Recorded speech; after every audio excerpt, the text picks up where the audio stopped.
Again, we're going to be setting our clocks back tomorrow, which is going to be really nice because we're going to get an extra hour of sleep, but it's also going to be a warm weekend, so you could maybe head out for your Sunday. Let's check in with meteorologist Cedric Haynes to see how warm things are going to get for tomorrow.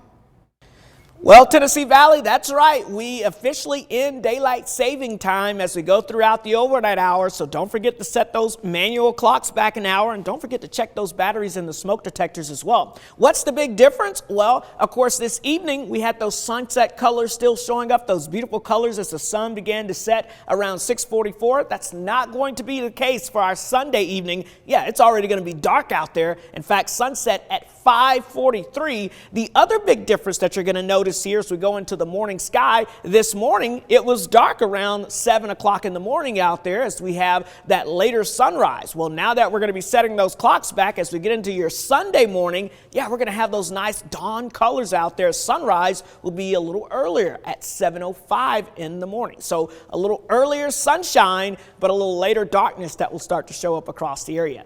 Tonight, it is going to be milder out there. We're going to see these overnight lows, I think for most areas, upper 30s to low 40s in the valleys, maybe some mid 30s off towards the east, but overall it should be warmer, and we're going to have a couple of scattered clouds moving in, but those clouds are not going to do much for us. They'll stick around early tomorrow morning, then more sunshine expected as we go throughout the day on your Sunday, with those highs climbing back up in the low, maybe even a couple of mid 70s in parts of the area. In fact, here's what I'm expecting in your neighborhood as we go throughout your Sunday. How about high temperatures around 72 in Dayton, 71 Athens, 73 in Cleveland. We'll go with about 74 degrees or so for Chattanooga and Dalton, 74 in Fort Payne, 76 in Scottsboro, upper 60s to near 70 over towards the Blue Ridge. The overall weather trend, high pressure. Notice the last of the cold air kind of hanging on down the mountains here, but notice as high pressure shifts to the east, we get that return flow out of the south and southwest, and that's going to pump in some much warmer air across the Tennessee Valley. So we're going to see our temperatures warming up, not just warming up,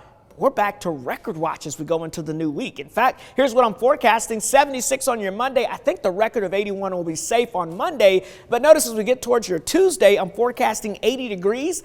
The record high temperature is 80 degrees. That was set back in 2022, so just last year. And I think we may come close to tying, if not breaking, that record high. And even on Wednesday, I'm forecasting 81. The record high, 84 for that date. So we're going to come close to it. So again, yeah, we're back on record watch. Also, what we're watching, it's a record that we don't like to see, and that is this rain departure that we have in the area. For the month of November, a half-inch deficit almost of rain. We're only 4 days in, folks. We're almost 8 inches below for the fall season. That's since September the 1st. And for the year, over 7 inches below. And you can almost see how this is taking place so quickly. Look at all the rain we've seen during the year, and then September and October, it just drops off. And notice nothing so far for the month of November, and that's giving us that high fire danger, affecting us with the fall foliage, the low water levels, and affecting certain fish. And I don't see a lot of rainfall in our future here. In fact, maybe a trace to 1/10 of an inch over the next 7 days. Your 7-day forecast, get ready for near record highs going through Tuesday,